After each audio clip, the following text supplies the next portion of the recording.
Donc salut à tous, c'est Michael de la M69. Alors dans cette vidéo, je vais démonter un peu toutes les pièces qu'il y a dans la partie inférieure. Donc voilà, je vais y aller doucement parce que sinon en 30 secondes c'est fait. Donc si après vous avez, je sais pas s'il y a une fuite, quelque chose que vous avez besoin de réparer ou même par simple curiosité, bah, voilà, au moins je l'aurai fait en vidéo, vous aurez plus qu'à suivre si jamais vous voulez. Je vais déjà commencer par enlever hop, la crosse. Donc là, on tire la partie du dessous, on enlève. Hop. On va pousser ici sur la goupille. On va la retrouver de l'autre côté. On tire. Hop là, je le casse un petit peu avant. Et ensuite, pareil pour l'autre goupille. Hop là. Tac. Et là, voilà, on a enlevé les deux parties. Alors faites gaffe au marteau, parce qu'il peut se barrer. Donc laissez-le bien dedans. La partie supérieure, je verrai une autre dans une autre vidéo. Peut-être je démontrerai aussi. Pour l'instant, allez, forcément, on va laisser de côté. Voilà, donc on va s'enterrer. C'est la partie inférieure. Hop là, donc là, je vais commencer par enlever les systèmes d'alimentation. Donc là je l'ai changé, je suis plus avec le système qui prend les cartouches de CO2 d'origine. Là c'est le système pour passer en HPA. Hop là. Voilà. Donc, ces deux petites pièces là. Si vous avez le système CO2, vous aurez juste ça à la place à retirer. Voilà, ça ne change pas grand chose. Hop, on va mettre ça de côté. Ça aussi. Donc voilà déjà ça. Alors, pour enlever toute la partie détente, c'est très compliqué. Vous avez le sélecteur, vous appuyez un petit peu de l'autre côté pour le faire ressortir. Hop là, vous l'enlevez tout simplement. Vous prenez la détente, hop, vous bougez un peu. Et voilà. Et là vous avez toute la partie du block trigger. Voilà. Vous pouvez aussi vous faire un... Mais bon, ça sert à rien. Donc hop, ça on va laisser là. Donc là, je sais pas si on voit un peu l'intérieur. Il y a un petit tuyau. Allez, bon, on va aller le chercher. Donc pour ceci, on va dévisser cette vis là qui est à côté de la tâche. Non. Hop là, ça. Comme ça, c'est avec la plus grosse clé. Hop là. Je vais le poser parce que j'ai pas envie que tout se barre.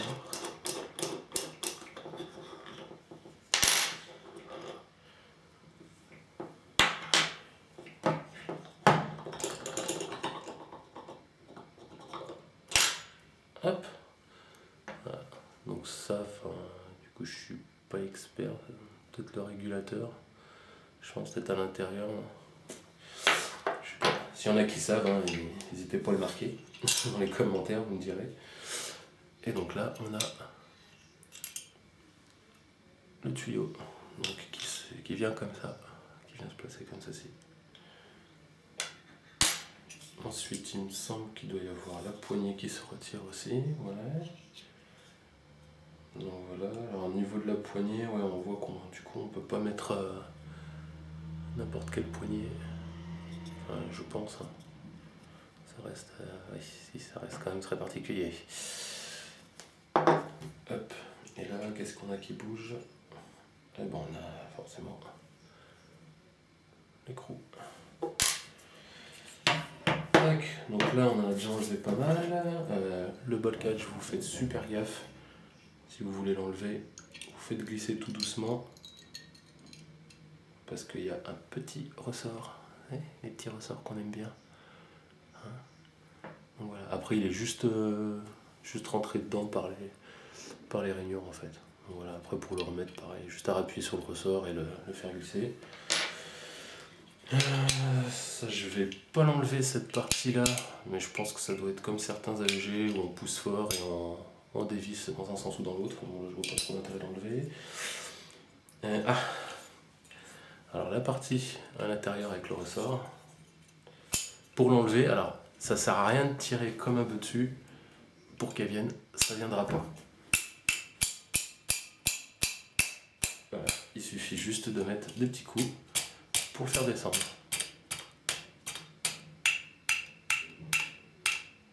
Voilà, quand vous arrivez à la fin, voilà, ça peut se retirer. Donc voilà, ça c'est le joli ressort qui fait un bruit misérable quand on tire, malheureusement. Voilà. Alors après, pour démonter toutes les parties, il me semble de pouvoir mettre une clé à laine à l'intérieur. Ouais, c'est ça, on peut mettre une clé à laine à l'intérieur.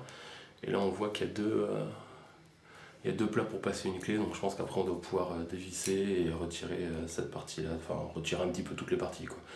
Donc c'est bien foutu, on peut tout démonter assez simplement. Moi je verrai pour le démonter plus tard et voir peut-être mettre du papier, de la mousse, enfin je sais pas, quelque chose autour. Bon, pour pas que ça gêne non plus la compression du ressort, mais pour arrêter ce bruit là après le tir, quoi, j'en peux plus. Ça, et j'en mettrai aussi dans le tube du coup pour pas que ça résonne dans le tube de crosse. Hop là. C'est bien gras, c'est bien lubrifié, hein, il y en a partout. Donc voilà, qu'est-ce qu'on peut faire après? Pour démonter le tube, on a donc la clé fournie dans le kit.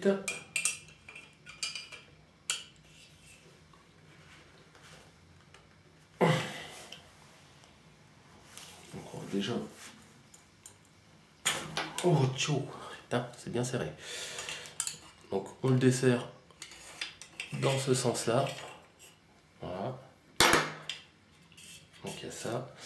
Et alors vous faites gaffe, si vous voulez démonter, à ce niveau-là. Ah putain, je sais pas si on voit bien. À ce niveau-là, là, vous avez un petit tunnel, on va dire, pour faire simple. Avec... attendez que je regarde si c'est bien là.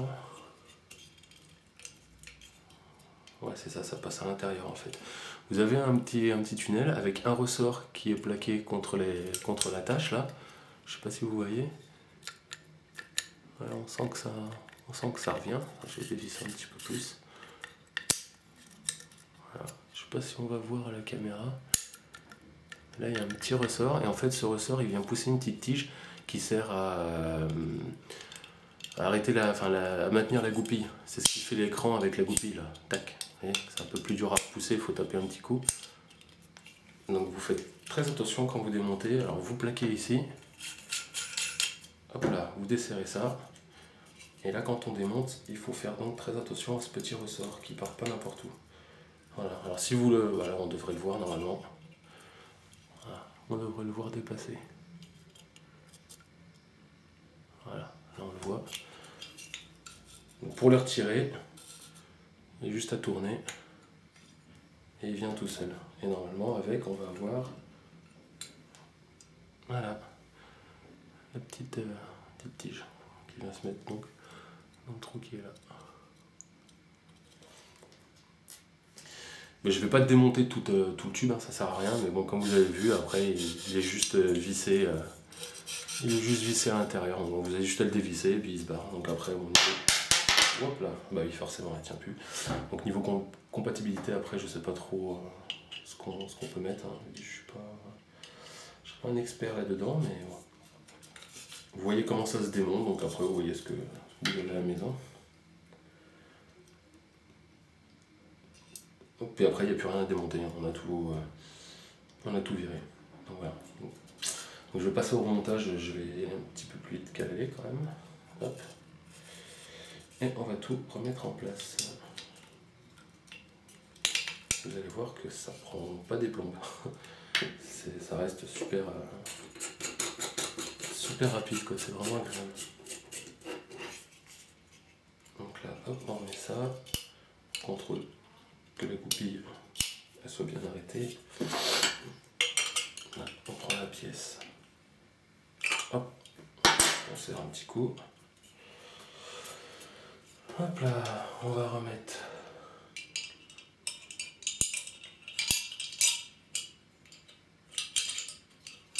le tuyau dedans. Moi je passe mon doigt ici là, pour le maintenir. Hop là, truc de l'écrou. Tac. La vis ici au fond. Ah non. Déjà mettre cette partie là. Parce que la vis maintient cette partie là également. Donc voilà. Que je fasse pas de conneries, après vous allez en faire plein.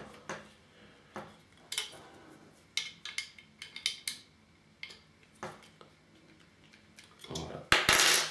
Donc cette partie là, c'est ok. On va remettre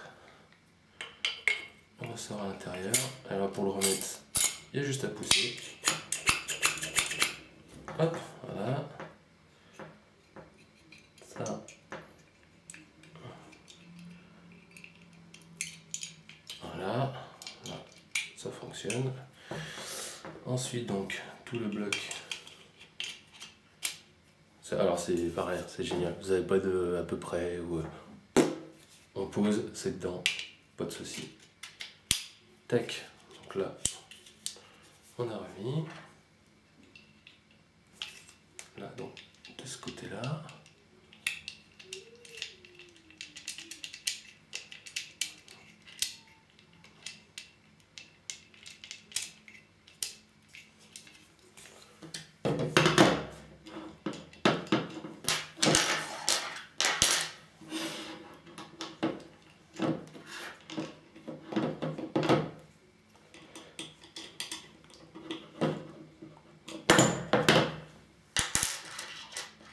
J'arrête un peu de parler.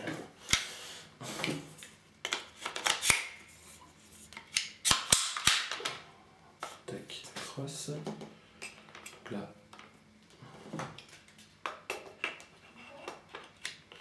Hop. On met dedans. On vérifie marteau de feu. On ferme. On pousse de l'autre côté. Et voilà. C'est monté. Et moi je vous dis à bientôt pour une prochaine vidéo. Salut!